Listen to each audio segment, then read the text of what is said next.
நமக்கு ஒரு beautiful friendship அமைஞ்சா அது கடைசி வரைக்கும் கூட இருக்கணும்னு எதிர்பார்ப்போம். கூடவே இருக்க ஏதாவது முயற்சிகள் பண்ணிகிட்டே இருப்போம். ஆனால் லைஃப்பில் சேஞ்சஸ் நிரந்தரம் தானே.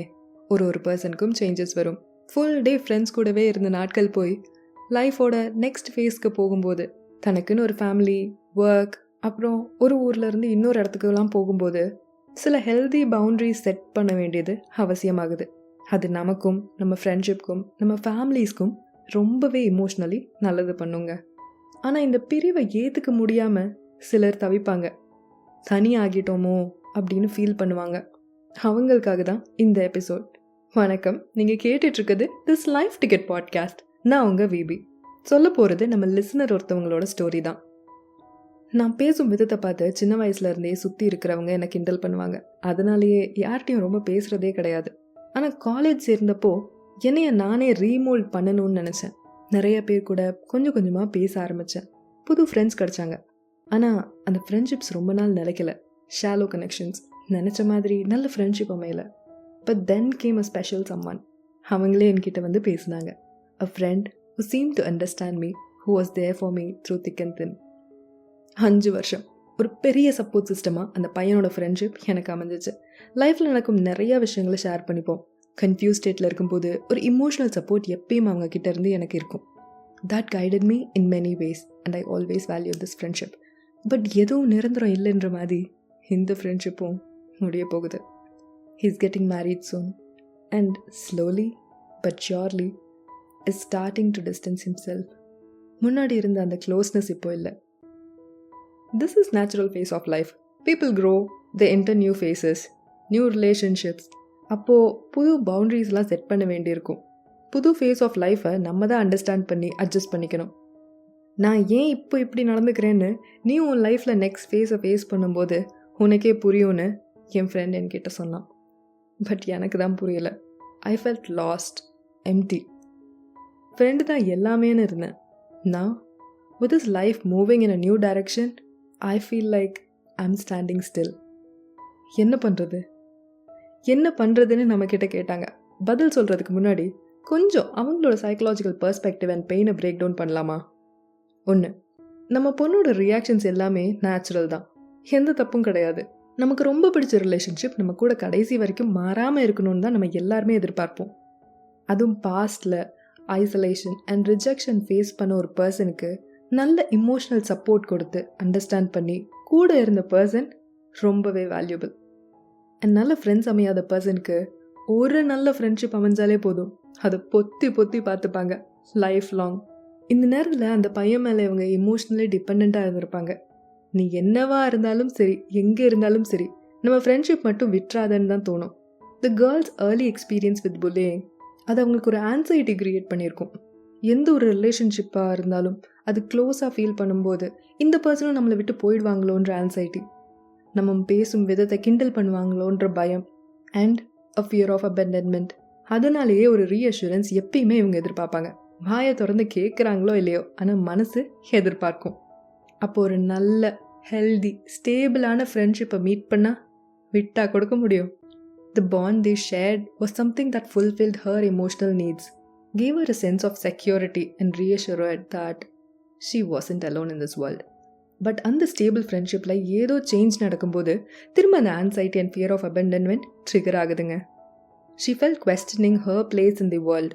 நம்மளும் யோசிப்போம்ல, ஏன் எனக்கு மட்டும் இப்படி நடக்குதுன்னு. அதே மாதிரி தான் அவங்களும் யோசிச்சிருக்காங்க. நம்ம இன்செக்யூரிட்டிஸை பற்றி கவலைப்படாமல், நம்ம குறைகள் எல்லாம் பெருசாக பார்க்காம, நம்மளை அண்டர்ஸ்டாண்ட் பண்ணி கைட் பண்ணி கூட வைப் பண்ணுற மாதிரி ஒரு பர்சன், ஒரு நல்ல ஹியூமன் பீயிங் கிடைக்கிறது எவ்வளோ கஷ்டம். அதுவும் சின்ன வயசுலேருந்து எந்த ரிலேஷன்ஷிப்பும் சரியாக அமையாமல் தனிமையில் வாழ்ந்தவங்களுக்கு ஒரு பர்சன் போதுங்க. பட் அந்த ஒரு பர்சனும் போயிட்டா am I not worthy of having a good bond with othersன்னு நம்மளை நாமே கொஸ்டின் பண்ணிப்போம். இனி யார் இருப்பா அப்படின்ற கேள்வியை யோசிச்சு மனசு பயப்படும். திரும்ப தனி ஆகிட்டோமோன்னு வருத்தப்படும். But here is where things get interesting. Changes are inevitable அப்படின்னு நம்ம பொண்ணு தான் அக்செப்ட் பண்ணிக்கணும். எவ்வளவோ வருஷங்களுக்கு நல்ல ஃப்ரெண்ட்ஷிப் அமையாமல் இருந்த நமக்கு லைஃப்பில் ஒரு சேஞ்ச் வந்து ஒரு நல்ல ஃப்ரெண்ட்ஷிப் அமைஞ்சிச்சு. அந்த நல்ல ஃப்ரெண்ட்ஷிப் நமக்கு என்னென்ன சேஞ்சஸை கொடுத்துச்சு யோசிங்க. முன்னாடி இருந்ததை விட இப்போ நல்லா பேசுகிறோம், செக்யூர்டாக ஃபீல் பண்ணுறோம், இமோஷ்னலி ஸ்டேபிளாக இருக்கும். வருத்தங்களோ சந்தோஷங்களோ நினச்ச மாதிரி பேச முடியுது. வல்னரபிளாக இருக்கும். You are not alone, you are worthy of லவ்ன்ற ரீஅஷூரன்ஸை கொடுத்துருக்கு. ரீமோல்ட் பண்ணணும்னு நினச்ச நம்ம எவ்வளவோ மாறியிருக்கோம் இல்லையா? இவ்வளோ நமக்கு சப்போர்ட் பண்ணி கைட் பண்ண அந்த நல்ல ஃப்ரெண்ட்டை இருந்து அந்த கேரக்டரிஸ்டிக்ஸை லேர்ன் பண்ணி ஏன் நம்மளை நாமே ரீமோல்ட் பண்ணிக்க ட்ரை பண்ணல? அதை பண்ணலாமே. அப்புறம் பவுண்ட்ரி செட் பண்ணுது. இன்றைக்கி நமக்கு காலேஜில் 4 ஒர்க் கொடுத்துருக்காங்க. நீங்கள் அதை முடிக்கிறதுக்கு முன்னாடியே 2 எக்ஸ்ட்ரா ஒர்க் வேறு வருது. அப்போ என்ன பண்ணுவோம்? ப்ரியாரிட்டைஸ் பண்ணுவோம். எது ஃபஸ்ட்டு பண்ணலாம், எது அடுத்து பண்ணலான்னு யோசிப்போம். அப்புறம் யார் ஸ்டாஃபு எப்படி கரெக்ட் பண்ணுவாங்கன்னெலாம் கன்சிடர் பண்ணுவோம். ஏன் இதுக்கு இவ்வளோ எஃபர்ட் போட்டால் போதும், ரொம்பலாம் பர்ஃபெக்டாக இருக்க வேண்டாம் அப்படின்லாம் நினச்சி தானே சில ஒர்க்கை முடிப்போம். இந்த ஒர்க் எல்லாம் பண்ணிகிட்டு இருக்கும்போது யாராவது வந்து வா வெளியே போகலாம் அப்படின்னு கூப்பிட்டா இல்லை ஒர்க் இருக்குது அப்படின்னு ஒரு லிமிட் போடுவோம். இல்லையா இவ்வளோ நேரத்துக்குள்ளே திரும்ப வர முடியுமா அப்படின்னா வெளியே வரேன் அப்படின்னு லிமிட் போடுவோம். இப்படி டெய்லி லைஃப்லேயே சின்ன சின்ன விஷயங்களுக்கு பவுண்டரி செட் பண்ணுறோம்ல. இதுக்கு இவ்வளோ நேரம் தான் என்னால் ஒர்க் பண்ண முடியும், இவங்க கூட இதை பற்றி மட்டும்தான் பேச முடியும், இவ்வளோ நேரம் தான் பேச முடியும், இந்த ஒர்க்குக்கு இவ்வளோதான் இம்பார்ட்டன்ஸ்னு பவுண்டரி செட் பண்ணுறோம்ல. அதே மாதிரி தாங்க லைஃப்பில் சேஞ்ச் வரும்போது நம்ம ஃப்ரெண்டும் பவுண்டரி செட் பண்ணியிருக்காங்க. It doesn't necessarily mean that we are left behind. இது ஒரு சைன் தான் that he is evolving and your friend is a good person to set a healthy boundary. இந்த பவுண்ட்ரி, இந்த ஃப்ரெண்ட்ஷிப்பில் வந்த கேப் நமக்கு ஒரு புது ஆப்பர்ச்சுனிட்டியை கொடுத்துருக்கு. முன்னாடி சொன்ன மாதிரி to remould yourself, to redefine your own self. புரியலன்னு சொன்னீங்களே, புரிஞ்சுக்கோங்க. உங்களுக்கு ஒரு பெரிய சேஞ்சை இந்த ஃப்ரெண்ட்ஷிப் அண்ட் தட் பர்சன் கொடுத்துருக்காங்க. என்ன அடுத்து பண்ணுறதுன்னு தெரியலன்னு சொன்னீங்களே, ஒரு பெரிய ஆப்பர்ச்சுனிட்டியை உங்களுக்கு அந்த ஃப்ரெண்ட்ஷிப் கொடுத்துருக்கு. To believe and proceed to redefine your own sense of self. உங்கள் ஃப்ரெண்டோட marriage is the next change he is facing. Of course you are happy for him. ஒரே விஷயம் நம்ம கவலைப்படுறது என்ன, நம்ம ஃப்ரெண்ட்ஷிப் பழைய மாதிரி இருக்க மாட்டேங்குதே அப்படின்றது தான். But that's the reality. தூரமோ பக்கமோ எப்பயாவது பேசினாலும் சரி, இல்லை பேசவே இல்லாட்டியும் சரி, this friendship, the strong bond you have created, you have built, remains strong always. ஒருத்தர் இன்னொருத்தரோட லைஃப்பில் எவ்வளவோ இன்ஃப்ளூயன்ஸ் பண்ணி நல்ல இம்பேக்ட்ஃபுல்லான சேஞ்சஸ் கொடுத்துருக்கீங்க. That is really valuable. இதை நினச்சலாம் எனக்கு வலிக்கவே இல்லை அப்படின்லாம் மறைக்க வேண்டாம். என்றைக்குமே நல்ல ஒரு ஃப்ரெண்ட்ஷிப், நல்ல ஒரு ரிலேஷன்ஷிப்பை இழக்கும்போது கண்டிப்பாக வலிக்கும். But we have to embrace the change. அப்புறம் ஸ்ட்ரென்த் அண்ட் இண்டிபெண்டன்ஸ். நீங்களே உங்கள் மெயிலில் சொன்னீங்க, I am ready to move in to an independent பர்சன்னு. Start working on it. உங்களை நீங்களே பிலீவ் பண்ணி வேல்யூ பண்ணுறதுக்கான டைம் வந்துருச்சு. Your happiness and your emotional health is in your court now. அப்புறம் சீக் நியூ கனெக்ஷன்ஸ். முன்னாடி சொன்ன சேஞ்சஸ்லாம் இருக்குல்ல, அண்ட் உங்கள் லேர்னிங்ஸ் அதை உங்களுக்கு நீங்களே இம்ப்ளிமெண்ட் பண்ணுங்கள். ஸ்டார்டிங்கில் இது நான் கிடையாது, நான் என் ஃப்ரெண்டு மாதிரி பிஹேவ் பண்ணுறேன் அப்படின்னு நீங்கள் நினைக்கலாம். He was a secured person. நானும் ஆன்ஷியஸ்லேருந்து செக்யூர்டாக ட்ரை பண்ணுறேன்னு தோணும். But fake it till you make இட்னு சொல்லுவாங்கல்ல, அது மாதிரி சின்ன சின்னதாக உங்களை நீங்களே ரீமோல்ட் பண்ணிக்க உங்களுக்கான நல்ல நல்ல சேஞ்சஸை எம்ப்ரேஸ் பண்ணுங்கள். ஸோ தட் நீங்கள் அந்த சேஞ்ச்டு வேர்ஷன் வழியாக உலகத்தை பார்க்கும்போது இன்னும் நிறைய நல்ல நல்ல பீப்புளை பார்ப்பீங்க. அவங்க கூட ஈஸியாக கனெக்ட் பண்ணுவீங்க. So seek new connections. இது எல்லாம் பண்ணும்போது மறந்துட வேண்டாம் பேஷன்ஸ்.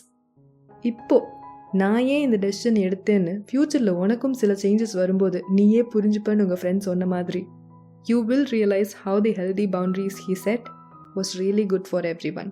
ஹீலிங்க்கு டைம் எடுக்குங்க. உங்களை நீங்களே ரீமோல்ட் பண்ணிக்க இண்டிபெண்ட்டாக டைம் எடுக்கும். அடுத்த புது கனெக்ஷன்ஸ், புது ஃப்ரெண்ட்ஷிப் அமைய டைம் எடுக்கலாம். But please don't rush your self. Finally உங்களுக்கு கிடைச்சது ரொம்ப நல்ல ஃப்ரெண்ட்ஷிப். உங்களோட இன்செக்யூரிட்டிலேருந்து உங்களை வெளிவர ஹெல்ப் பண்ணியிருக்கு. தேவையான நல்ல கைடன்ஸை கொடுத்துருக்கு.